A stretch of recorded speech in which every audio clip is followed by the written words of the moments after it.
నమస్కారం ఘంటారావానికి స్వాగతం. ముందుగా ప్రధానాంశాలు. బీఆర్ఎస్ చేసిన అప్పులపై కేటీఆర్వి అసత్య మాటలన్న జూపల్లి. అబద్దమని రుజువు చేస్తే రాజీనామా చేస్తారా అని సూటి ప్రశ్న.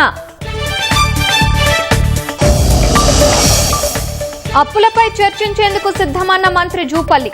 సాయంత్రం 5 గంటలకు సోమాజిగూడ ప్రెస్ క్లబ్ కు రావాలని సవాల్.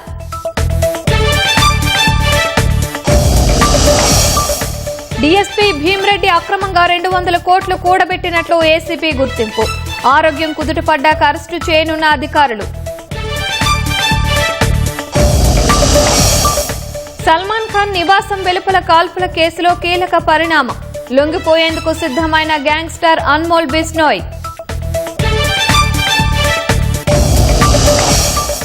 ఘనంగా అమెరికా 250వ స్వాతంత్ర్య వేడుకలు. ఫిలడెల్ఫియాలో ఆకట్టుకున్న డ్రోన్ షో.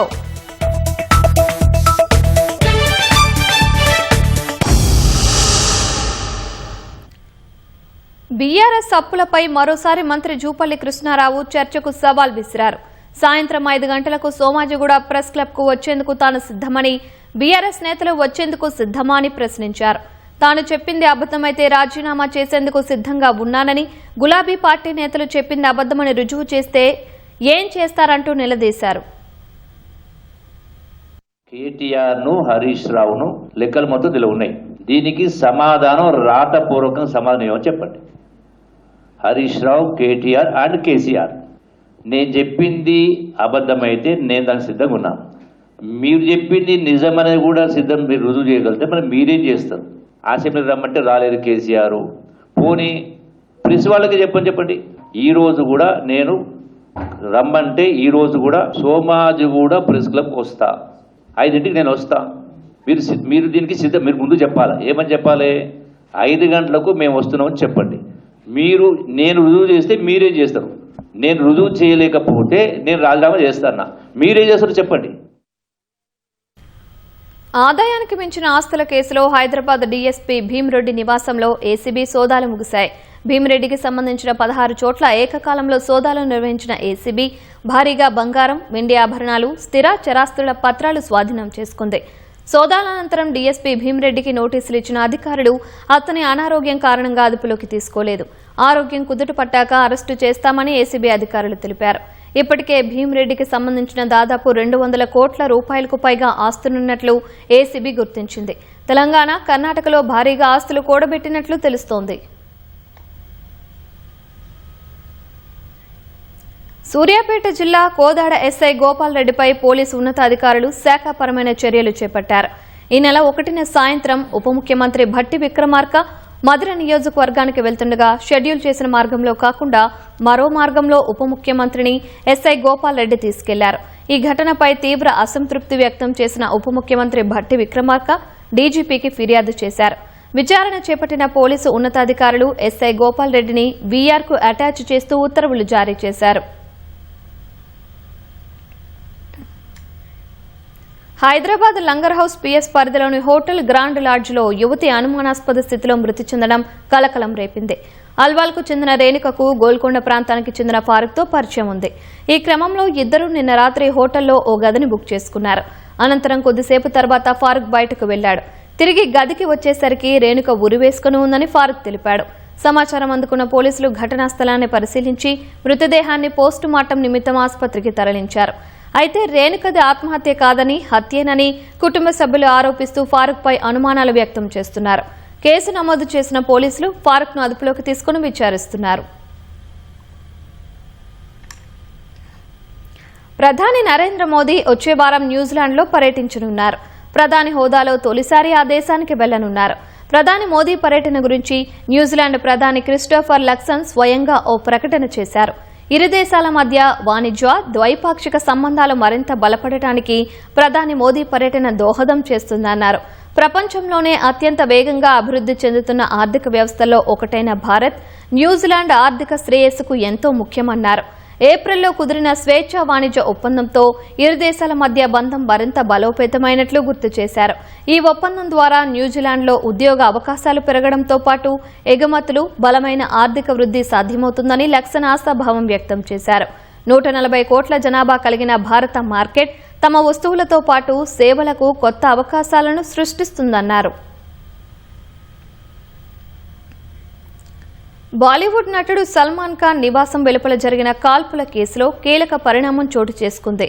ఢిల్లీ తీహార్ జైలులో ఉన్న గ్యాంగ్స్టర్ లారెన్స్ బిష్నోయ్ సోదరుడు అన్మోల్ బిష్నోయ్ సల్మాన్ కేసులో లొంగిపోయేందుకు సిద్దమయ్యాడు. 2024 ఏప్రిల్ 14న ముంబై బాంద్రాలోని సల్మాన్ ఖాన్ గెలాక్సీ అపార్ట్మెంట్ వెలుపల జరిగిన కాల్పుల ఘటన తీవ్ర కలకలం రేపింది. ఈ కేసులో కీలక నిందితుడిగా ఉన్న అన్మోల్ బిష్నోయ్ను గతేడాది నవంబర్లో అమెరికా నుంచి డిపోర్ట్ చేయగా జాతీయ దర్యాప్తు సంస్థ ఎన్ఐఏ అరెస్టు చేసింది.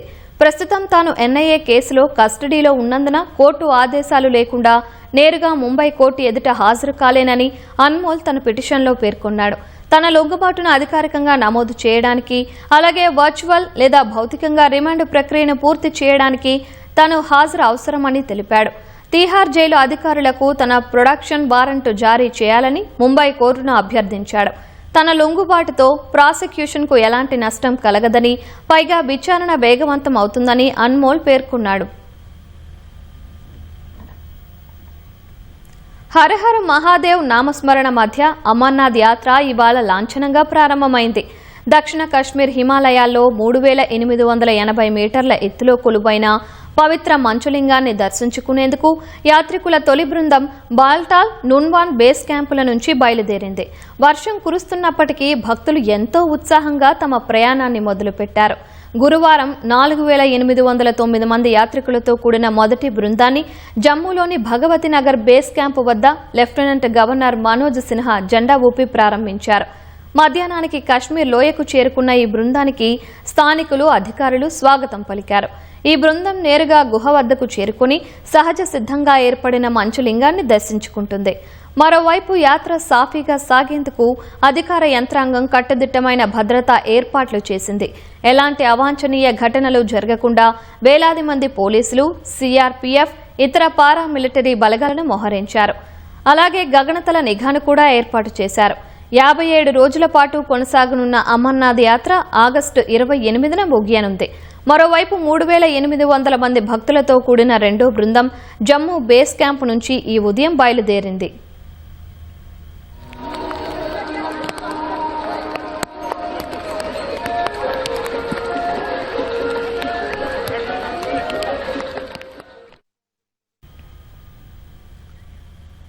ఎగువన కురుస్తున్న వర్షాల కారణంగా పెద్దపల్లి జిల్లాలోని శ్రీపాద ఎల్లంపల్లి ప్రాజెక్టులోకి వరద వచ్చి చేరుతోంది. ప్రాజెక్టు పూర్తి స్థాయి నీటి సామర్థ్యం 20.175 టీఎంసీలు కాగా ప్రస్తుతం 7.923 టీఎంసీల నీరు నిల్వ ఉంది. ప్రాజెక్టులోకి 925 క్యూసెక్కుల వరద నీరు వచ్చి చేరుతోంది. ప్రాజెక్టు నుంచి ఎన్టీపీసీకి 121 క్యూసెక్కులు, హైదరాబాద్ తాగునీటి అవసరాలకు 275 క్యూసెక్కుల నీటిని సరఫరా చేస్తున్నట్లు అధికారులు తెలిపారు.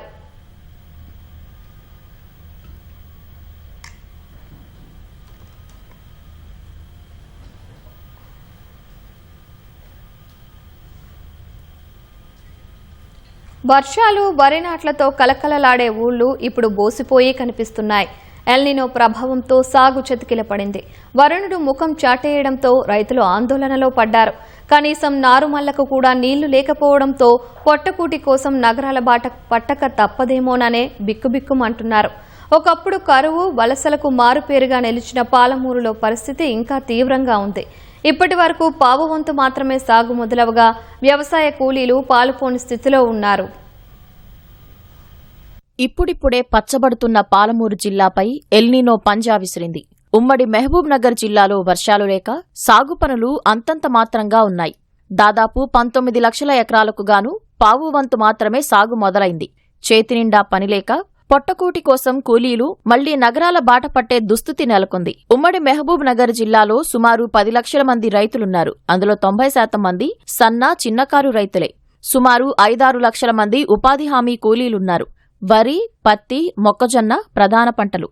ప్రస్తుతం అడపాదడపా కూడా చినుకులు పడటం లేదు. నారాయణపేట, గద్వాల జిల్లాల్లో పత్తి, మహబూబ్ నగర్లోని పలు మండలాల్లో జొన్నలు, కందుల వంటి ఆరుతడి పంటలు వేశారు.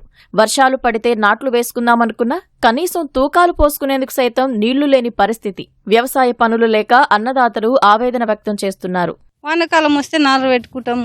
వర్షన్లు ఇంత తాయిదనాలు జొన్నలు ఏదో వేసుకుంటాం. ఇప్పుడు అయితే ఏం లేవు, ఖాళీగానే ఉండము మేమైతే. ఇక ఏమైనా చేనులలో కలుపులు ఉంటే నాలుగు ఎన్నుకుంటే పోతాము, ఇక లేదంటే ఒక 100 రోజుల పని ఉంటే 100 రోజుల పని.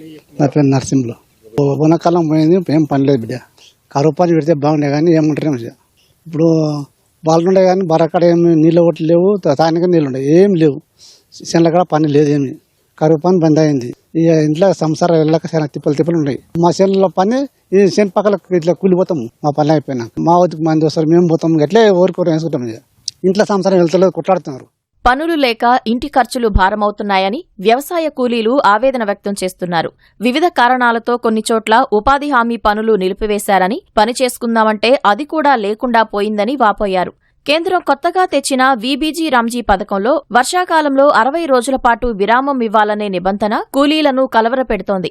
వరి నాట్లతో రోజుకు దాదాపు 1000 రూపాయలు సంపాదించుకునే మహిళలు ఏం చేయాలో పాలుపోని స్థితిలో ఉన్నారు. కూలీ కోసం మళ్లీ నగరాల బాట పట్టక తప్పదేమోననే ఆందోళన చెందుతున్నారు. వర్షాలు లేవు సార్, ఈసారి వర్షాలు లేవు, ఏం లేవు. శనలాన్ని ఎండిపోయా, కూలు లేక ఇంటికానే ఉండము. మాకు ఓనర్లు లేవు, ఓనర్లు ఉంటేనే అన్ని పనులు వస్తాయి. నాట్లు వేసేది లేవు, శనలు కాల్చేది లేవు. కూలి పోతేనే 10 రూపాయలు వస్తాయి. ఇంటికానే ఉంటే ఎట్లా 10 రూపాయలు వస్తాయో రావు. మనకు ఓనర్ లేక మళ్ళీ ఇబ్బందులు ఉన్నాయి సార్. మరి ఇబ్బందులు ఉన్నందుకు ఏం చేయాలి, ఎట్లా బతకాలి, ఏం చేసుకోవాలి. నిరుడు ఆడ గిట్లే ఇది వరకల్లా బాగానే వచ్చిండే ఓనర్లు, ఈసారి పూర లేవు. మాకు ఇప్పుడు ఏమి మా కాలం లేదు, ఏం పనులు లేవు. మాకు ఇంత బోర్లు ఉంటేనంటే నీళ్ళు ఓటు ఉంటుండే, నీళ్ళు లేవు. ఇప్పుడు చెరువులు ఉంటేనే బోర్లు దొంగతాయి, ఏమైనా కట్టం చేసుకుంటుంటే అవి లేవు, ఇవి లేవు.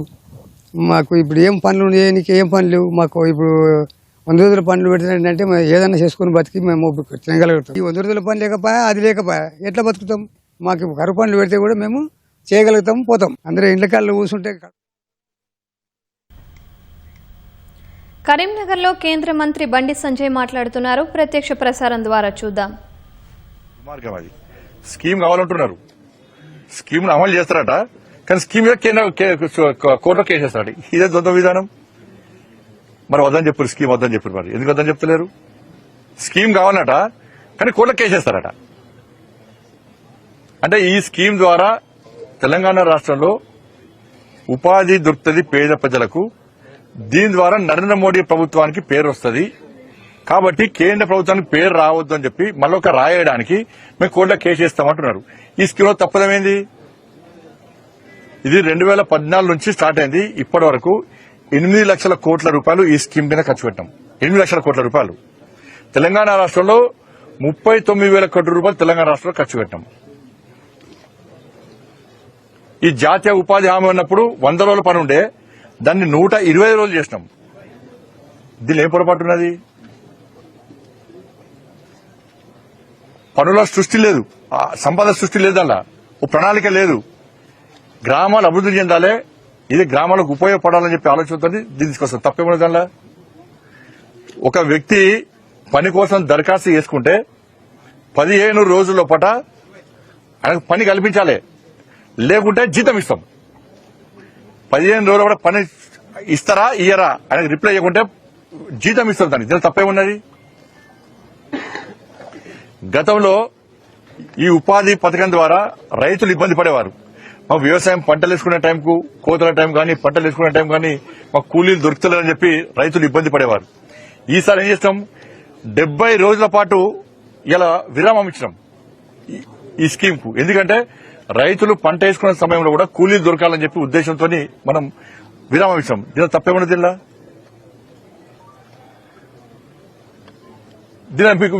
మీకు వచ్చిన ఇబ్బంది ఏంది? ఇది నరేంద్ర మోడీ గారి పేరు వస్తుంది, వీబీజీ రామ్జీ ద్వారా నరేంద్ర మోడీ పేరు వస్తుంది. కాబట్టి ప్రజలను తప్పుదో పట్టించడానికి రాష్ట్ర మంత్రివర్గం తీసుకున్నటువంటి ఒక తప్పు నిర్ణయమే కోర్టులో కేసు వేయడం. ఈ కోర్టులో కేసు ఏమైతే చూద్దాం? ఈ స్కీమ్ వద్దనే, ఈ స్కీమ్ కావాలంటారు, కానీ కోర్టులో కేసు చేస్తా అంటారు. ఇదేం తొందో విధానం ఇది? స్కూల్ సంబంధించి చాలా సంతోషం, మేము దాన్ని స్వాగతిస్తున్నాం. ఏంటంటే విద్యార్థులతో పాటు ఉపాధ్యాయులకు, సిబ్బందికి, లెక్చరర్లకు కూడా మధ్యాహ్న భోజనం పెడుతున్నారు. చాలా సంతోషం, దాన్ని స్వాగతిస్తున్నాం మేము. కానీ రాష్ట్ర ముఖ్యమంత్రి గారు, కేంద్ర ప్రభుత్వమేమో తండాలతో పాటు చివరి గ్రామ ప్రజలకు కూడా విద్యను అందించాలి, అక్షరాస్యతను పెంచాలని చెప్పి అన్ని గ్రామాల్లో పాఠశాలను ఏర్పాటు చేయాలని చెప్పి ప్రత్యేక నిధులు కేంద్ర ప్రభుత్వం కేటాయిస్తున్నది. రాష్ట్ర ముఖ్యమంత్రి గారు ఏమంటున్నారు? 10,000 పాఠశాలలు తీసేస్తున్నారట.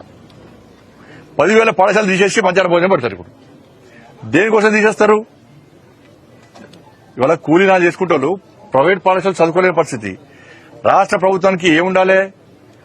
ప్రభుత్వ పాఠశాలలో అన్ని సౌకర్యాలు కల్పిస్తాము, ప్రైవేట్ పాఠశాల ధీటుగా అన్ని సౌకర్యాలు కల్పించి ఇలా పేద ప్రజలకు, పేద విద్యార్థులకు విద్యను అందిస్తామని చెప్పి ఒక సంకల్పం ఉండాలి తప్ప మేము 10,000 పాఠశాలలు తీసేస్తాము అంటే ఇంతకంటే మూర్ఖత్వం ఇంకోటి కాదు. ఇవాళ చాక్ పీస్ లేదు, డస్టర్ లేదు, హెడ్ మాస్టర్ స్కావెంజర్ లేరు, రిక్రూట్మెంట్ లేదు. ఉన్న సమస్యను తీర్చి ఒక ఆదర్శవంతమైనటువంటి విద్యను అందించాలని చెప్పి ఆలోచించాలి. పంట చేతికొచ్చి నెలలు గడిచినా ఎక్కడ వేసిన గొంగడి అక్కడే అన్నట్లుంది జొన్న రైతుల పరిస్థితి. ఆరుగాలం కష్టపడి పండించిన పంటను విక్రయించేందుకు అన్నదాతలు ఇబ్బందులు ఎదుర్కొంటున్నారు. మెదక్ జిల్లా రామాయంపేట మండలంలోని 5 గ్రామాలకు చెందిన రైతుల వద్ద 5,000 బస్తాల మేర జొన్నలు విక్రయానికి సిద్ధంగా ఉన్నాయి. ఇప్పటికే ఖరీఫ్ సీజన్ ప్రారంభం కాగా ధాన్యం కొనుగోలు చేయకపోతే పెట్టుబడికి డబ్బులు ఎలా వస్తాయని కర్షకులు ఆవేదన వ్యక్తం చేశారు. పంట కొనుగోలులో వేగం పెంచి తమను ఆదుకోవాలని కోరుతున్న జొన్న రైతులతో మా ప్రతినిధి ప్రశాంత్ ప్రత్యేక కథనం.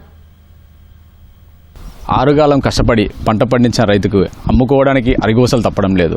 ఇక్కడ చూసినట్లయితే మనం మెదక్ జిల్లా రామాయంపేటలో ఉన్నాము. రామాయంపేట వ్యవసాయ మార్కెట్లో ఇక్కడ చూసినట్లయితే సుమారు 5,000 బస్తాలు ఇక్కడ వ్యవసాయ మార్కెట్లో ఇప్పటికీ కనిపిస్తూ ఉంది. ఖరీఫ్ సీజన్ ప్రారంభమై సుమారు 4 రోజులు గడిచిపోతూ ఉంది.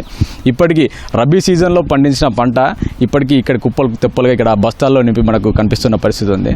మొత్తంగా చూసినట్లయితే ప్రభుత్వాలు చెప్తున్నాయి పంట మార్పిడి చేసుకోమని. ఆ నేపథ్యంలోనే మేము పంట మార్పిడి వరికి బదులుగా ఇక్కడ జొన్నలు వేసుకున్నామని చెప్పి రైతులు చెప్తున్నారు.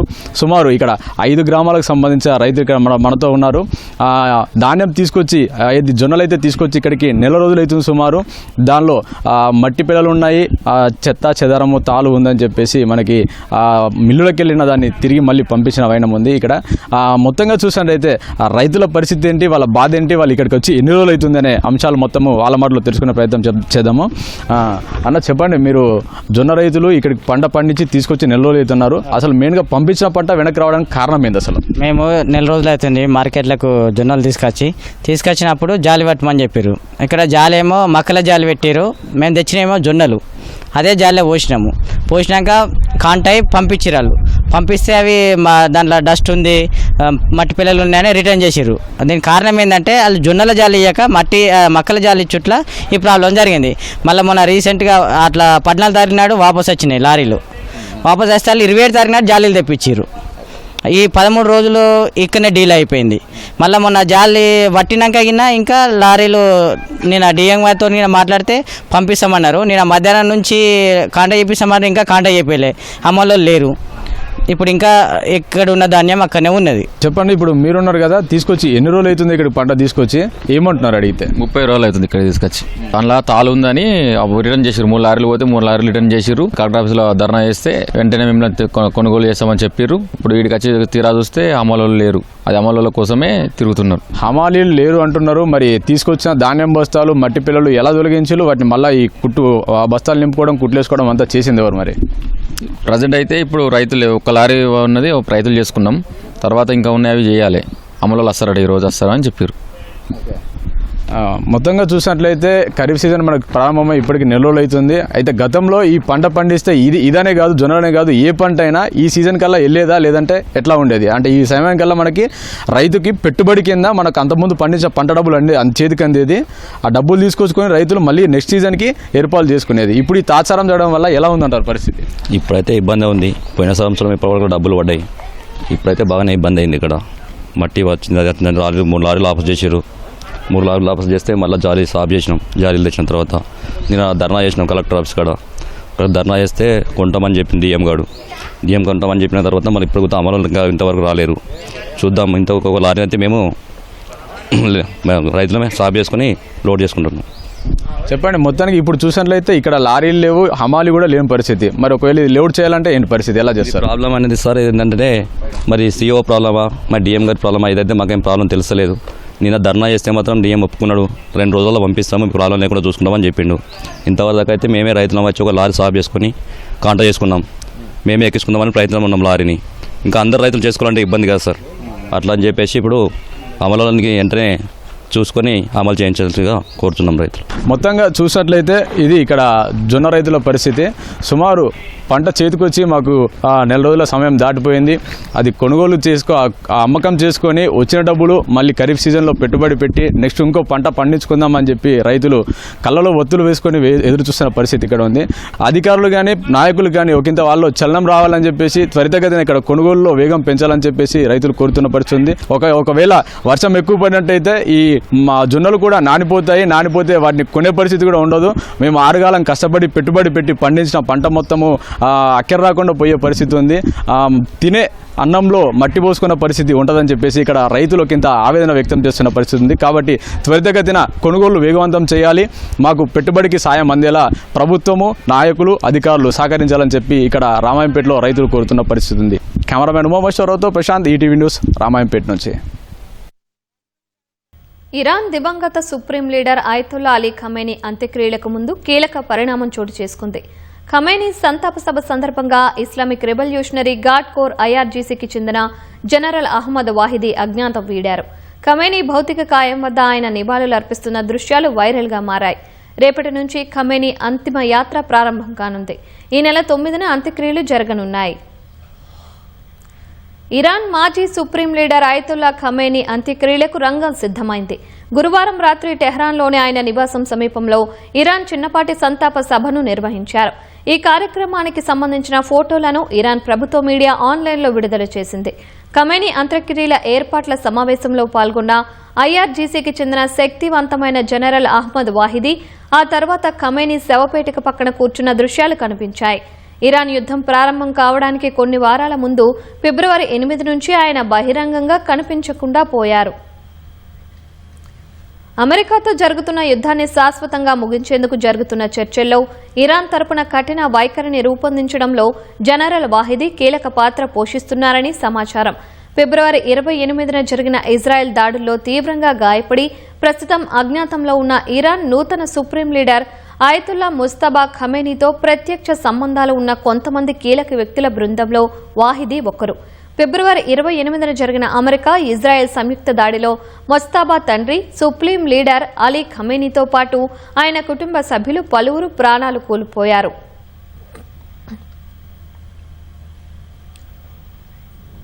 సంగారెడ్డిలో మాజీ మంత్రి హరీష్ రావు మాట్లాడుతున్నారు. ప్రత్యక్ష ప్రసారం ద్వారా చూద్దాం. అదేవిధంగా గౌరవనీయులు మామిళ్ళ రాజేందర్ గారు, పట్నం మాణిక్యం గారు, మన డీసీఎంఎస్ చైర్మన్ శివకుమార్ గారు, చంద్రగౌడ్ గారు, విజయేందర్ రెడ్డి గారు, నరహరెడ్డి గారు, డాక్టర్ శ్రీహరి యాదవ్ గారు, కాసాల బుచ్చిరెడ్డి గారు, గోవర్ధన్ నాయక్ గారు, శివరాజ్ పాటిల్ గారు, వరలక్ష్మి గారు, నాగరాజ్ గౌడ్ గారు, సునీత మనోహర్ గౌడ్ గారు, కొండలరెడ్డి గారు, చెరియాల ప్రభాకర్, సరళ పుల్లారెడ్డి, మల్లగౌడ్, వెంకటేశ్వర్లు, చీలమల్లన్న, చక్రపాణి, మసూదన్ రెడ్డి, విఠల్, గొల్ల ఆంజనేయులు, సుధీర్ రెడ్డి, అమరేందర్ రెడ్డి, సత్యనారాయణ, చాలా పెద్ద లిస్ట్ ఉందేమే. ఇంకేమనుకోకుంది. గౌరవ కౌన్సిలర్లు, మహిళా నాయకులు, మాజీ కౌన్సిలర్లు, ముఖ్యంగా గౌరవ సర్పంచులు, మార్కెట్ కమిటీ మాజీ చైర్మన్లు, డైరెక్టర్లు, పిఎస్సిఎస్ చైర్మన్లు, డైరెక్టర్లు, రైతు బంధు సమితి అధ్యక్షులు, మండల పార్టీ అధ్యక్షులు, గ్రామ శాఖ అధ్యక్షులు, పట్టణ అధ్యక్షులు, వార్డు అధ్యక్షులు, ఉద్యమకారులు, బీఆర్ఎస్ కుటుంబ సభ్యులు అందరికీ పేరు పేరున నా నమస్కారం. మా షేక్ సాబేర్ గారికి, గౌరవ మా జర్నలిస్టులకు కూడా, సంగారెడ్డి జర్నలిస్టులందరికీ కూడా నమస్కారం. ఇవాళ ముందు ఒక విషయం మాట్లాడి నేను సరళకు పోతా. ఇక కూర్చున్నా ఇప్పుడే ఆడ జూపల్లి కృష్ణారావు మళ్ళా ప్రెస్ మీట్ పెట్టండి.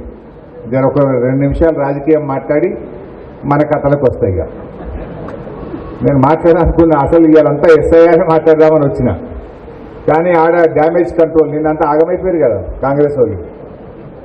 గోల్ కొట్టమనుకుంటే సెల్ఫ్ గోల్ అయిపోయింది నిన్న. ఇంకా ఏం చేయాలో అర్థం కాక డ్యామేజ్ కంట్రోల్ స్టార్ట్ చేసింది. అది కూడా ఏమైందంటే పప్పులో కాలేసారు మళ్ళా. ఇప్పుడు మళ్ళొక్కసారి అలా బట్టలు ఇప్పే పని పెడతాయి. ఇక అది మా సంగారెడ్డి జర్నలిస్టుల సాక్షిగా, రాష్ట్ర ప్రజల సాక్షిగా, మా సంగారెడ్డి బీఆర్ఎస్ కుటుంబ సభ్యుల సాక్షిగా వాళ్ళ కథ ఏందో, వాళ్ళ మాటలేందో, వాళ్ళ లెక్క ఏందో ఒక్కసారి చెప్పుదామని అనుకుంటున్నాయి.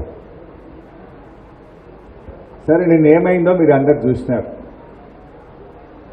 2 భాగాలు, కానీ ఒకటి ఇలా జూపల్లి మళ్ళీ మాట్లాడడానికి ఆయన సంగతే చెప్తా. నిన్న జూపల్లి కృష్ణారావు గారు మన కేటీఆర్ గారు మాట్లాడితే 11 గంటలకు తెలంగాణ భవన్ వస్తున్నా, చూసుకుందాం, నేను చెప్పింది తప్పైతే అప్పుడే అక్కడే రాజీనామా చేసిపోతా అని డైలాగ్ కొట్టిండా. నేను వాస్తవానికి సిద్దిపేటలో ప్రోగ్రాం ఉండే నాకు.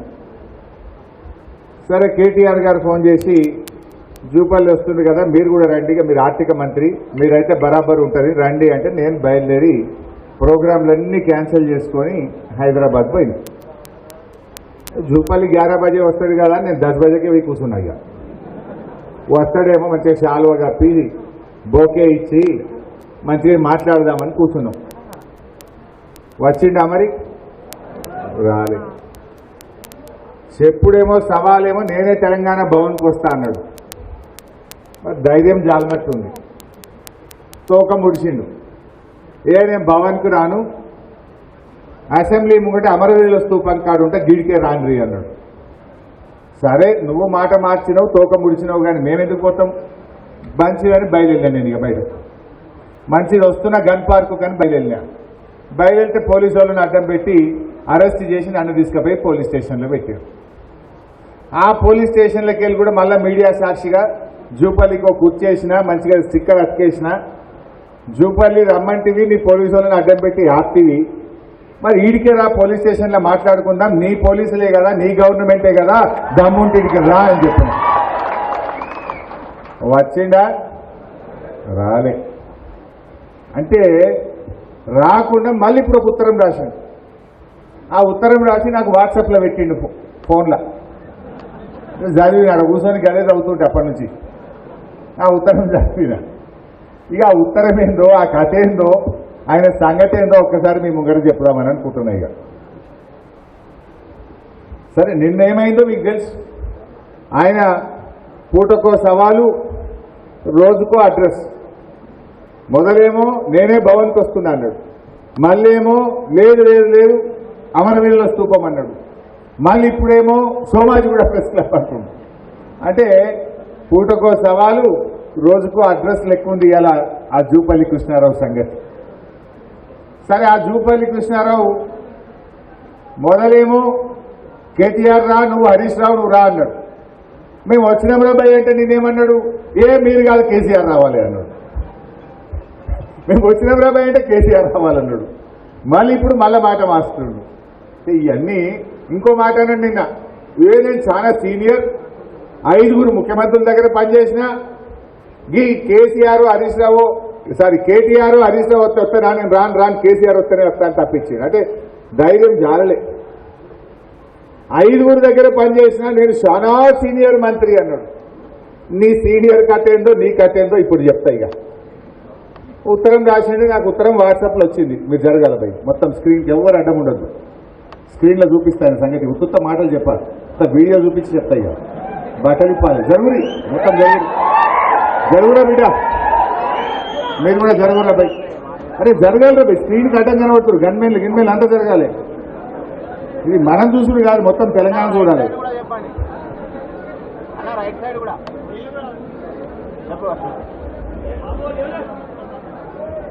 రైట్.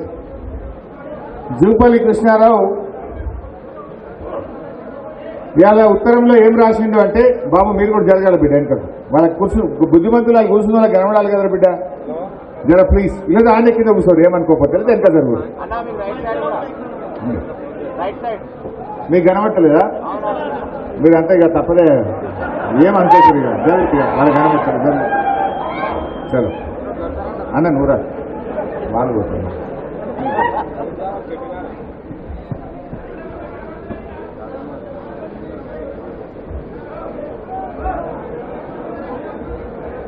రైట్ బిడ్డ, ప్లీజ్ కోఆపరేట్ చేయండి, మంచిగా నాలుగు మంచి పట్టించుకోండి. నాకు ఉత్తరం రాసిండు. ఆ ఉత్తరంలో ఏం చెప్పిండంటే, కాంగ్రెస్ గవర్నమెంట్ వచ్చిన ఇన్ని రోజుల పాటు ఆయన చాలా సీనియర్ మంత్రి 5 దగ్గర పనిచేశాడు. మొత్తం కాంగ్రెస్ ప్రభుత్వం ఏర్పడ్డ నాటి నుంచి ఇవాళటి వరకు కాంగ్రెస్ గవర్నమెంట్ చేసిన అప్పు 1,77,058 కోట్లు అని చెప్పిండు. జూపల్లి ఉత్తరం చూపిబాయి నాకు రాసింది ఇవాళ. ఇది జూపల్లి నాకు రాసిన ఉత్తరం. డిసెంబర్ నుంచి 2026 జూన్ వరకు కాంగ్రెస్ ప్రభుత్వం కొత్తగా తీసుకున్న అప్పుల విలువ 1,77,058 కోట్లు మాత్రమే. సరే, అదే కాలంలో బీఆర్ఎస్ ప్రభుత్వం చేసిన అప్పులు అసలు కలిపి 2,680 కట్టినా అన్నాడు. ఇది జూపల్లి ఉత్తరం, నాకు వాట్సాప్లో ఉన్న ఉత్తరమే. ఇప్పటికిప్పుడు అది పంపించి స్క్రీన్ మీద పెట్టినా. ఎంత అప్పు చేసిందట కాంగ్రెస్? ఎంత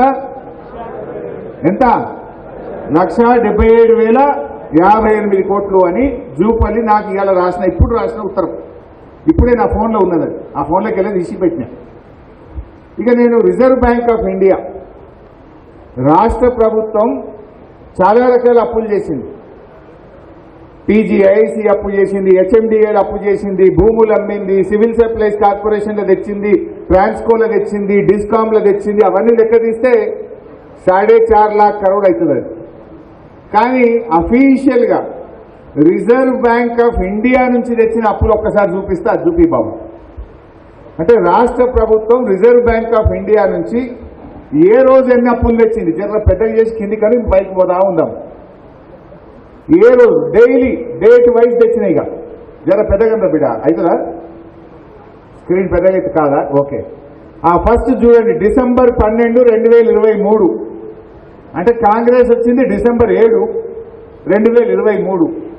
డిసెంబర్ 12, 2023 నాడు 500 కోట్లు. డిసెంబర్ 19, 2023 నాడు 500. ఇద్దరు పైకనిగా అట్లా ఒక్కొక్క డేటు మొత్తం తెచ్చుకుంటూ లాస్ట్ అప్ ఎప్పుడు తెచ్చిండ్రు? జూన్ 30, 2026. ఇవాళ ఎంత డేటు? జూలై 3 తారీఖు. లాస్ట్ అప్ ఎప్పుడు తెచ్చిందంటే జూన్ 30, 2026 నాడు 2,000 కోట్ల అప్పు తెచ్చిండ్రు. అది 175వసారి రిజర్వ్ బ్యాంక్ ఆఫ్ ఇండియాలో తెచ్చిన ఎఫ్ఆర్బిఎం అప్పు. మొత్తం కూడితే ఎంత కనబడుతుందా? 1,86,067 కోట్లు. ఇది నాది కాదు statement, reserve bank of India. మీరెవ్వరు పోయి గూగుల్లో కొట్టినా తెలంగాణ ప్రభుత్వం తెచ్చిన అప్పు రిజర్వ్ బ్యాంక్ ఆఫ్ ఇండియా ద్వారా ఎఫ్ఆర్బిఎం అప్పు ఎంత అని గూగుల్ అడిగినా, reserve bank of India website పోయి చూసినా ఎంతుంది అప్పు? 1,86,087 కోట్లు. మరొకసారి జూపల్లిది పెట్టు.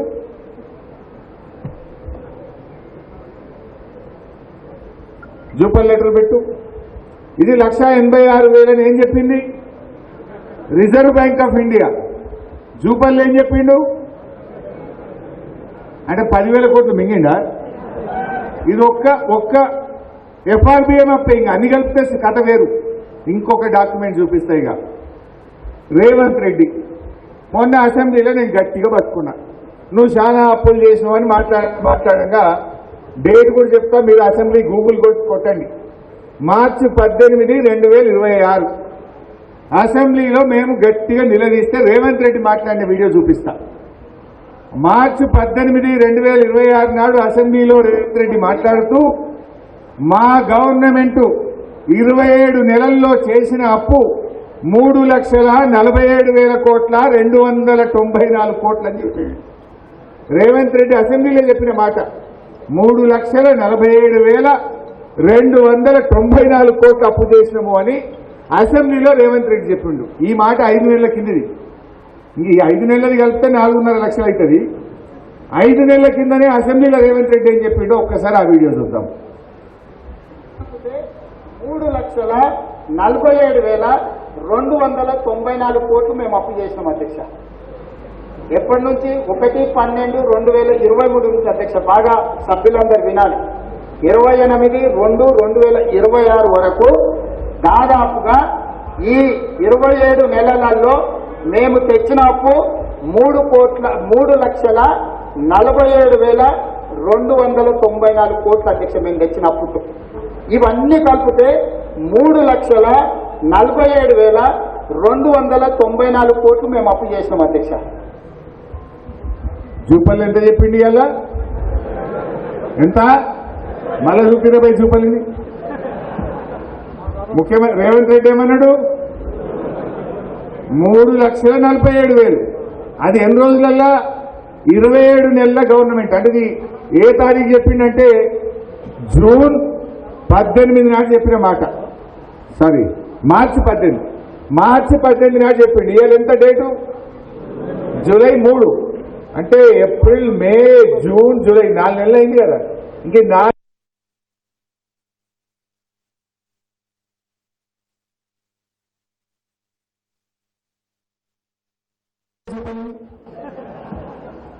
ముఖ్యమంత్రి రేవంత్ రెడ్డి ఏమన్నాడు 3,47,000. అది ఎన్ని రోజులల్లా 27 నెలల గవర్నమెంట్. అంటే ఇది ఏ తారీఖు చెప్పిందంటే జూన్ 18 నాడు చెప్పిన మాట. సారీ మార్చి 18 నాడు చెప్పింది. ఇవాళ ఎంత డేటు?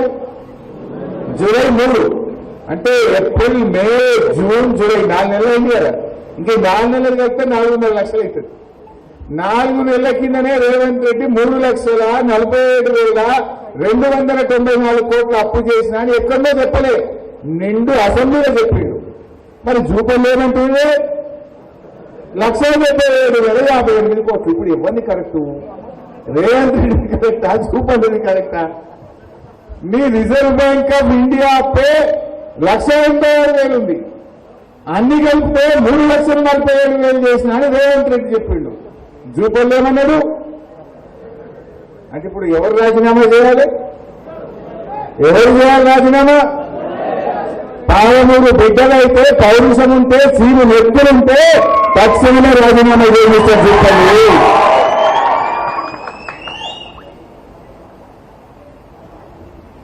ఇక అసలు విషయానికి వస్తా. ఇది దొరికిందా ఇప్పుడు? బట్టలు ఇప్పినామా బరాబర్? రైట్. నెక్స్ట్ విషయం చెప్తున్నారు. ఇక రెండవ మాట ఏమన్నాడు? మనం తయారుందనుకున్నారు వాళ్ళు. ఆడ చెప్తే అర్ధగంటలో బయట పెట్టినాం మనం. ఒకటే అర్ధగంటల. రెండో ముచ్చట, బీఆర్ఎస్ పార్టీ 8 లక్షల కోట్ల అప్పు చేసిందని మన మీద బట్టగాల్సి మీరు వేస్తున్నారా? అప్పుడేమో అసెంబ్లీ ఎన్నికల ముందు బట్టి విక్రమార్క ఏమన్నాడు? కాంగ్రెస్ పార్టీకి 100 ఏళ్ల చరిత్ర ఉన్నది. అరే గిన్ని గ్యారంటీలు చెప్తున్నారు మీరు. 4,000 పింఛన్ అంటున్నారు, మహిళలకు 2,500 అంటున్నారు, 15,000 రైతు బంధు అంటున్నారు. ఇంతగానే చెప్తున్నారు. ఎట్లయితే ఈ పైసలు ఉంటాయా అని ఒక విలేకరు అడిగాడు. అడిగితే బట్టి గారు ఏమన్నాడు? అరే మాది 100 ఏళ్ల చరిత్ర కాంగ్రెస్ పార్టీని, పైసలు ఎట్లా సంపాదించాలో మాకు తెలుసు, ప్రజలకు ఎట్లా ఇవ్వాలో మాకు తెలుసు అని డైలాగ్ కొట్టినప్పుడు. ఇప్పుడేమంటారు? చెయ్యశాతగాక నడపశాతగాక అబద్ధాలు చెప్పి 8 లక్షల కోట్ల అప్పని తప్పించుకునే ప్రయత్నం చేస్తున్నారు. నేను గీడ మాట్లాడు బీఆర్ఎస్ కార్యకర్తల మధ్య మాట్లాడు రాదు. నిండు అసెంబ్లీలో మిస్టర్ జూపల్లి నువ్వు కాదు, నీ ఆర్థిక మంత్రిని, నీ ముఖ్యమంత్రిని కూర్చోబెట్టి అసెంబ్లీ సాక్షిగా మిమ్మల్ని కలుగు పారేసిన. నువ్వేందో చర్చ అంటున్నావు. గీడేని చర్చ? అసెంబ్లీలో మాట్లాడినా. నిన్ను, నీ ముఖ్యమంత్రిని, నీ ఉప ముఖ్యమంత్రిని, ఆర్థిక మంత్రిని, మొత్తం నీ క్యాబినెట్ ను, నీ కాంగ్రెస్ పార్టీ ఎమ్మెల్యేలను కూర్చోబెట్టి నిండు అసెంబ్లీలోనే బీఆర్ఎస్ పార్టీ ఎఫ్ఆర్బీఎం కింద, కార్పొరేషన్ల కింద అన్ని రకాలుగా రాష్ట్ర ప్రభుత్వం కట్టాల్సిన అప్పు అంత కలిపి 4,17,000 కోట్లు మాత్రమే. తప్పైతే ఇక్కడే చెప్పండి, మాట్లాడదాం, నేను రెడీ అని లెక్కలన్నీ కూడా పూసగుచ్చినట్టు అసెంబ్లీలో చెప్పిన. అసెంబ్లీలో చెప్తే ఒక్కళ్ళు ఎవరే తలకాయలు కిందికేసుకున్నారు. అరే ఇప్పటికన్నా 7 లక్షలు 8 లక్షలని అడ్డగోలు కుంతలు బయలుదేరి నేను అసెంబ్లీలో మిమ్మల్ని కూర్చోబెట్టి ఇక్కడనే లెక్క చెప్తున్నా. కార్పొరేషన్ అప్పులు, ప్రభుత్వం తెచ్చిన అప్పులు, రాష్ట్ర ప్రభుత్వం కట్టాల్సిన అన్ని కలిపి 4,17 అని నిండు. మేఘాలయ హనీమూన్ హత్య కేసులో నిందితురాలు సోనం రఘువంశీకి హైకోర్టు ఇచ్చిన బెయిల్పై స్టే ఇచ్చేందుకు సుప్రీంకోర్టు నిరాకరించింది. సోనం ఇప్పటికే విడుదల కావడం సహా కోర్టు విధించిన షరతులను పాటిస్తుందన్న బెయిల్ రద్దు చేయాల్సిన అవసరం లేదని పేర్కొంది. విచారణ సందర్భంగా మేఘాలయ ప్రభుత్వం తరపున వాదనలు వినిపించిన సొలిసిటర్ జనరల్ తుషార్ మెహతా సోనంపై వచ్చిన ఆరోపణలు చాలా తీవ్రమైనవని, సాంకేతికత కారణాలతో ఆమెకు బెయిల్ ఇవ్వడం సరికాదన్నారు. హైకోర్టు ఆదేశాలపై స్టే విధించాలని సుప్రీంకోర్టును కోరారు. అందుకు నిరాకరించిన సుప్రీంకోర్టు తదుపరి విచారణను వాయిదా వేసింది. మధ్యప్రదేశ్ ఇందోర్కు చెందిన సోనం తన భర్త రాజా రఘువంశీని హనీమూన్కు తీసుకెళ్లి హత్య చేయించిన కేసులో గత ఏడాది అరెస్ట్ అయ్యారు.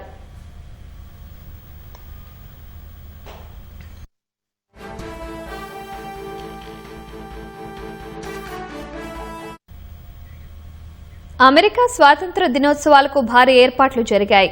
అగ్రరాజ్యం ఈ ఏడాది 250వ స్వాతంత్ర దినోత్సవాన్ని జరుపుకుంటోంది. ఈ చారిత్రక సందర్భాన్ని పురస్కరించుకుని ఫిలడెల్ఫియాలో నిర్వహించిన డ్రోన్ షో స్థానికులను మంత్రముగ్ధులను చేసింది. అమెరికా సాధించిన విజయాలు, గడిచిన చరిత్రను డ్రోన్ షో కళ్లకు కట్టింది. అగ్రరాజ్యం అమెరికా స్వాతంత్ర దినోత్సవాలకు రంగం సిద్ధమైంది. ఈ ఏడాది 250వ స్వాతంత్ర దినోత్సవాలు జరుపుకుంటున్న వేళ పెద్ద ఎత్తున ఏర్పాట్లు చేశారు. ఈ సందర్భంగా ఫిలడెల్ఫియాలో నిర్వహించిన డ్రోన్ షో స్థానికులను మంత్రముగ్ధులను చేసింది. వందలాది డ్రోన్లు ఆకాశంలో వెలుగులు విరజిమ్ముతూ అమెరికాకు చెందిన ముఖ్య నేతలు చారిత్రక ఘట్టాలను ఆవిష్కరించాయి. అద్భుతమైన లైటింగ్ షో, ప్రసిద్ధ ఇండిపెండెన్స్ హాల్ నేపథ్యం, డ్రోన్లతో రూపొందించిన మార్టిన్ లూథర్ కింగ్ జూనియర్ సైనికులు, చంద్రుడిపై జెండా పాతుతున్న ఆకృతులు ఆకట్టుకున్నాయి. అమెరికా సాధించిన విజయాలు, గడిచిన చరిత్రను డ్రోన్ షో కళ్లకు కట్టింది.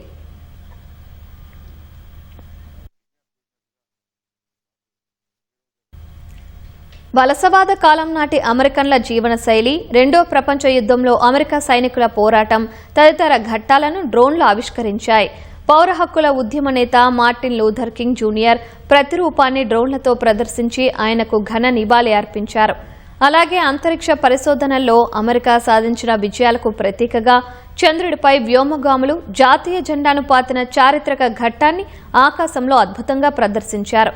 ఈ డ్రోన్ షో చూసిన స్థానికులు, పర్యాటకులు ఈ దృశ్యాలను తమ కెమెరాల్లో బంధించారు.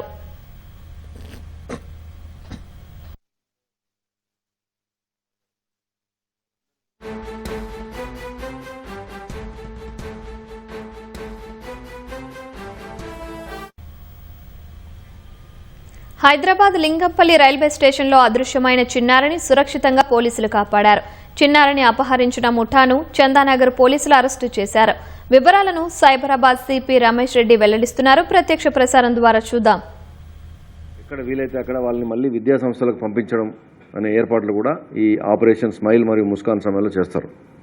ఈ దురదృష్టకరమైన సంఘటన చందానగర్ పోలీస్ స్టేషన్లో జరిగిన తర్వాత దాదాపు 48 నుంచి 72 గంటల మధ్యలో మా పోలీస్ టీం వీళ్ళని ఛేదించి పట్టుకున్నది. దీంట్లో మొత్తం 5 మంది ఇన్వాల్వ్ అయి ఉన్నారు. ఒక పిల్లలు లేని తల్లి వెస్ట్ బెంగాల్లో ఉంది.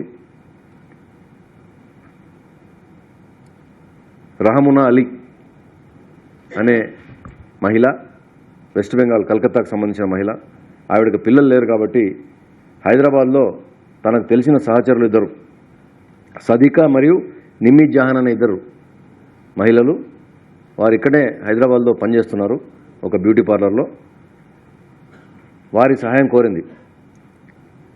వారి సహాయం కోరిన తర్వాత దీంట్లో ఈ సదికా అనే అమ్మాయి, నిమ్మి జహాన్ అనే అమ్మాయి ఇద్దరు కూడా కలిసి వారికి తెలిసినటువంటి మొహమ్మద్ జుబేర్ ఒక బైక్ మెకానిక్గా పనిచేస్తున్నాడు. ఈ జుబేర్ సహాయంతో ఒక నెల రోజుల పాటు దాదాపు నగరం అంతా వెతికారు.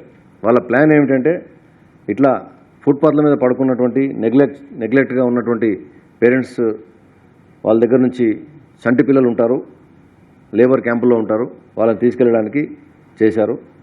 అదే క్రమంలో ఈ పర్టికులర్ ఇప్పుడు మీరు చూసినటువంటి పాప తల్లిదండ్రులు పడుకొని ఉన్నారు. ఆ చిన్న పాప అక్కడి నుంచి వీళ్ళు లాక్కెళ్ళారు. లాక్కెళ్ళినప్పుడు ఆ అలికిడితో వీళ్ళు లేవడం జరిగింది. లేచి చూసుకునే వరకే ఆటో వెళ్తూ వాళ్ళకి కనిపించింది. దానికోసం ప్రయత్నం చేసి ఆటోను పట్టుకోవడానికి వాళ్ళు ఇమీడియట్గా ఆ రాత్రి ప్రయత్నం చేస్తే సఫలం కాకపోతే పోలీస్ స్టేషన్లో కంప్లైంట్ ఇచ్చారు 4 గంటలకి. దాని తర్వాత మన వాళ్ళు రంగంలో దిగిన తర్వాత వీళ్ళందరినీ పట్టుకోవడం జరిగింది. ఈ బైక్ మెకానిక్ తన ఆటో డ్రైవర్ ఫ్రెండ్ అయినటువంటి ఇర్ఫాన్, వీరిద్దరు కూడా ఈ జుబైర్ అని ఇర్ఫాన్ ఇద్దరు కూడా వికారాబాద్కు సంబంధించిన వాళ్ళు. వీళ్ళిద్దరిపైన గతంలో ఎటువంటి కేసులు లేవు. ఈ సాదికా నిమిజాన్ అనే వాళ్ళు కూడా మన రాష్ట్రానికి సంబంధించిన వాళ్ళు గారు, ఇక్కడ పనిచేయడానికి వచ్చిన వలస కార్మికులు. వీళ్ళిద్దరు కూడా సఫీల్గూడలో ఒక అపార్ట్మెంట్లో ఉంటున్నారు. ఈ ఆటో నుంచి తీసుకొని వెళ్ళిన తర్వాత A5 అనే అమ్మాయి రహమున్నా అలీ అనే ఆవిడ ఎవరైతే మెయిన్ కొనుక్కోవడానికి వీళ్ళందరినీ ఈ కిడ్నాపింగ్కి ప్రేరేపించిందో కొనుక్కోవడానికి, ఆమె కలకత్తా నుంచి ఇక్కడికి వచ్చింది. పాపను కిడ్నాప్ చేసినాము, అపార్ట్మెంట్కి తీసుకొచ్చామని తెలిసిన తర్వాత ఆమెకు తెలియజేస్తే ఆమె ఇమీడియట్గా హైదరాబాద్కి వచ్చి వాళ్ళ రిలేటివ్స్ సహాయంతో ఈ సఫీల్గూడకు వచ్చి ఈ ఇద్దరు తెలిసిన అమ్మాయిలు ఎవరైతే ఉన్నారో Sadiqa and Nimi Jahan, A3 and A4 అంటున్నాము, వీళ్ళిద్దరి దగ్గరికి వచ్చి పాపను తీసుకున్న పిమ్మట ముందుగా అనుకున్న ప్రకారము 1,50,000 రూపాయలు ఫోన్పే ద్వారా ఆమె ఈ అక్యూజ్కి ట్రాన్స్ఫర్ చేయడం జరిగింది. అంటే పిల్లల్ని ఎత్తుకొని అమ్ముకోవడం అనేది అనమాట. అటువంటిది ఈ ఆపరేషన్ ముస్కాన్ అనే కార్యక్రమం ద్వారా, ఈ కార్యక్రమం జరుగుతున్న ఈ నెలలో, జూలై నెలలోనే ఇది చేయటం చందానగర్, శేర్లింగంపల్లి పోలీసులు, ఆర్సీపురం ఏసీపీ గారు వీళ్ళందరూ కూడా కలిసి చాలా ఛాలెంజ్గా తీసుకొని, ఎందుకంటే 1 month బేబీ, ఒకవేళ నిన్న సాయంత్రమే ఫలక్నామా ఎక్స్ప్రెస్కి రిజర్వేషన్ ఉంది కలకత్తా వెళ్ళడానికి. ఒకవేళ ఆ పాపను తీసుకొని వెళ్ళిన తర్వాత కూడా మనకు ఎవిడెన్స్ దొరికేది చాలా కష్టం. ఇది ఒక విధంగా మనకు ఎవిడెన్స్ ఉన్నప్పటికీ కూడా ఆ పాపను ట్రేస్ చేయడం చాలా అదృష్టంగా భావించవచ్చు. నిన్న మధ్యాహ్నం 1:30కి మాకు ఆ బ్రేక్ దొరికింది. అక్కడ వెళ్ళి సఫీల్గూడలో వీళ్ళ అపార్ట్మెంట్లో A3, A4 and A5 ముగ్గురు ఉన్నప్పుడు పట్టుకోవడం జరిగింది. వీరి ద్వారా A1, A2ను కూడా అదుపులోకి తీసుకున్నాము. ఈరోజు వాళ్ళందరినీ కూడా అరెస్ట్ చేసి కోర్టు ముందు ప్రవేశపెడతాము. Thank you. ఇది ఒకటే కాదు, ఒక 3 రోజుల క్రితం ముజఫర్ అని ఒక గాంజాయి స్మగ్లింగ్లో ఇన్వాల్వ్ అయినటువంటి, గతంలో 7-8 కేసులు ఉన్నాయి అతని మీద. ఆ వ్యక్తి ముజఫర్ అనే వ్యక్తి గోల్కొండకు సంబంధించిన వాడు. అత్తాపూర్లో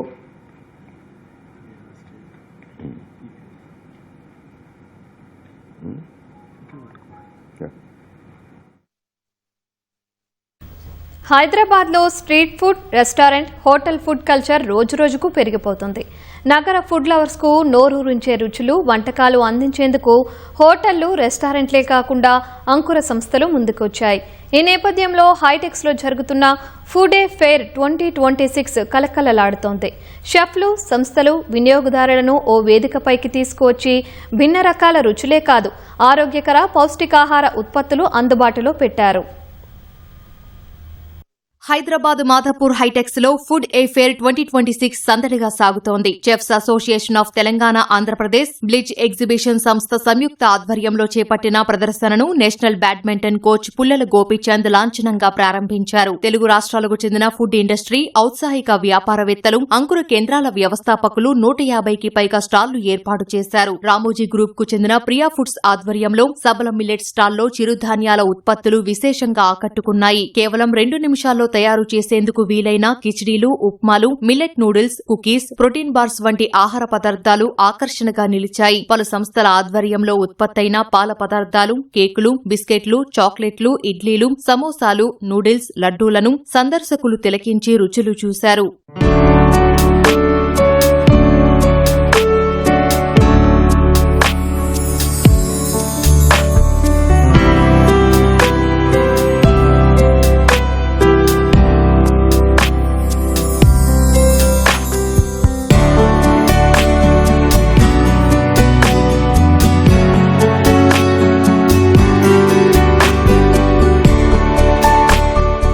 ఆహార వ్యాపారాన్ని విస్తృతం చేయడంపై ఫుడ్ పరిశ్రమ వర్గాలు, చెఫ్స్ మేధోమథనం చేశారు. ఆరోగ్యాభిలాషులు ప్రదర్శనను సందర్శించి ఆహార పరిశ్రమను ప్రోత్సహించాలని చెఫ్స్ సూచించారు. తెలుగు రాష్ట్రాల నుంచి వచ్చిన హోటల్ మేనేజ్మెంట్ విద్యార్థులకు వంటల తయారీపై పోటీలు నిర్వహించారు. బిర్యానీ, హలీం, రాగి సంకటి, కోడికూర, అలసంద గారెలు వంటివి నోరూరించాయి. స్టఫ్ గుత్తి వంకాయ, కొబ్బరి బెల్లం మాస్, బెల్లం రవ్వ కేసరి, బోన్లెస్ చికెన్ తదితర వంటకాలు విశేషంగా ఆకర్షించాయి. వంటల పోటీలో పాల్గొనడంపై విద్యార్థులు హర్షం వ్యక్తం చేశారు. బోన్లెస్ స్పైసీ చికెన్, రాగి సంగటి విత్ నాటుకోడి పులుసు, బెల్లం రవ్వ కేసరి. ప్రత్యేకత ఇది చెఫ్ బురాయి తయారు చేసిండు 1965లా. బురాయి హోటల్కి సంబంధించింది. ఇది ఆల్ ఓవర్ ఇండియాలో కానీ, ఈ చెన్నైలో కానీ ఫేమస్. మన ఫస్ట్ కేటగిరీ వచ్చేసి traditional Telangana cuisine. So students ఏం చేయాలంటే మనకి 3 కోర్స్ మెనూ అనమాట. ఒక స్టార్టర్, ఒక మెయిన్ కోర్స్, ఒక స్వీట్ చేయాల్సి వస్తుంది. సో మనకు వచ్చేసి ఈరోజు ఒక 20 colleges from Telangana and Andhra నుంచి కూడా వచ్చారు. 20 జడ్జెస్ వచ్చారు వేరే వేరే హోటల్స్ నుంచి. దీని తర్వాత మనకి డ్రెస్ ద కేక్ అని ఇంకొక కాంపిటీషన్ ఉంది. బిర్యానీ అండ్ పులావ్ కాంపిటీషన్ ఉంది. సో అది కూడా స్టూడెంట్స్ ఒక 20 కాలేజెస్ పార్టిసిపేట్ చేస్తున్నారు. పిల్లల కోసం ఒక cookery competition, live demonstrations. Professional chefs Chennai నుండి, బెంగళూరు నుండి, కేరళ నుండి వచ్చారు. ఆల్మోస్ట్ అరౌండ్ 150 స్టాల్స్ ఉన్నాయి. ఇక్కడికి వచ్చి వాళ్ళ ప్రోడక్ట్ ని ఐడెంటిఫై చేసుకుని రిక్వైర్మెంట్ ని వాళ్ళు డైరెక్ట్ గా మ్యానుఫ్యాక్చరర్ దగ్గర మాట్లాడుకునే ఒక అవకాశం ఇది. ఇందులో equipment, food, packeted food, frozen foods, powders, masalas ఇవన్నీ ఉన్నాయి. ఆ మ్యాన్ పవర్ ప్రాబ్లమ్ని ఓవర్కమ్ కావడానికి ఇవన్నీ ప్రాసెస్డ్ ఫుడ్స్ ఎక్కువ ఉన్నాయి మీకు ఇక్కడ. ఒకరు కూర్చొని కట్టి అప్పటిదప్పుడు చేసి అవసరం లేదు. Direct frozen product direct steam చేస్తే మీకు మోమోస్ రెడీ. ఆ కాన్సెప్ట్ అన్నమాట. ఫుడ్ ఏ ఫేర్ 2026లో ఫ్రోజన్ ఫుడ్స్ ప్రత్యేక ఆకర్షణగా నిలిచాయి. కూరగాయలు, పండ్లు, బఠానీలు, స్వీట్ కార్న్, క్యారెట్, బ్రోకలీ వంటి ఉత్పత్తులను పలు కంపెనీలు ప్రదర్శించాయి. మాంసం, సీఫుడ్, చికెన్ నగెట్స్, కబాబ్స్, చేపలు, రొయ్యలు, రెడీ టు ఈట్ పరాటాలు, సమోసాలు, పిజ్జాలు, ఐస్ క్రీంలు పలకరించాయి. బహుళ ప్రయోజనాల దృష్ట్యా ఈ రంగంలో డిగ్రీ, డిప్లొమా కోర్సులు అందించేందుకు పలు సంస్థలు ముందుకొచ్చి ఉపాధి కల్పిస్తున్నాయి. ఇది లకడాంగ్ టర్మరిక్. మేము డైరెక్ట్ గా మేఘాలయ వెళ్లి అక్కడ క్వాలిటీ టెస్టింగ్ అన్ని చేయించి మరి మేము ఇక్కడ తెస్తున్నాం. ఇది వచ్చేసి మనకి 3 to 5 times హయ్యర్ కర్క్యూమిన్. ఇది మీరు కొంచెం పాలల్లో కానీ ఏంది వేసుకున్నా కూడా చాలా మంచిది, బోన్స్ కి అన్నిటికీ చాలా మంచిది. ఇది వచ్చేసి రా మకాన్. మోడీ గారు కూడా చాలా ప్రమోట్ చేస్తున్నారు. ఎప్పుడైనా బయటికి ఏ కంట్రీకి వెళ్ళినా కూడా మకానా తీసుకొని వెళ్తున్నారు. ఇది మనం డైరెక్ట్ బీహార్ నుంచే ప్రొక్యూర్ చేస్తున్నాం. ఏదైతే మేము ఎక్స్పోర్ట్ చేస్తున్నామో అదే క్వాలిటీ మేము ఇక్కడ మన వాళ్ళకు కూడా అదే ఇస్తున్నాం. ట్రైనింగ్ మేము ఇస్తాము అండ్ మన స్టూడెంట్స్ ఎవరైనా ట్రైన్ అయ్యి ఉంటారో వాళ్ళకి ఆర్డర్స్ అనేవి పాస్ అవుతాం. We have millet based courses. అంటే జనరల్గా మనం మైదా రిలేటెడ్ ప్రోడక్ట్స్లోనే పఫ్స్ కానివ్వండి, లేకపోతే మనము బ్రెడ్స్ కానివ్వండి చూస్తూ ఉంటాము. వెరాజ్ మిలెట్స్లో కూడా ఎక్సలెంట్ టేస్ట్ తోటి మనకి మంచిగా చేసుకోవచ్చు. గవర్నమెంట్ కూడా చాలా మనకి సపోర్ట్ చేస్తుంది. మిలెట్ బేస్డ్ ప్రోడక్ట్స్ అంటే టేస్టీగా ఉండవేమో అనేసి, బట్ చాలా టేస్టీగా ఉంటాయి. ఈ women entrepreneurs, FPOs, farmer produce organisations వాళ్ళకు కూడా ఎంకరేజ్ చేయడానికి మా ఎపేడా స్టాల్లోనే వాళ్ళకి ఒక టేబుల్ స్పేస్ కూడా ఇచ్చి, నెక్స్ట్ అదర్ ప్రోడక్ట్స్ కూడా మనము ఇక్కడ డిస్ప్లే చేసి ఎవరికైనా ఎక్స్పోర్ట్స్ ఎలా చేయాలి, ప్రొసీజర్స్, మనకి ఏ కంట్రీలో వాళ్ళు ఎక్స్పోర్ట్ చేసుకోవచ్చు, దానికి ఇంపోర్టర్స్ రిక్వైర్మెంట్ ఏ సర్టిఫికేషన్స్ కావాలి, అవన్నీ కూడా మేము ఈ ఎపేడా స్టాల్లో ఎక్స్ప్లెయిన్ చేస్తాం. శనివారంతో ఫుడ్ ఏ ఫేర్ ముగియనుంది.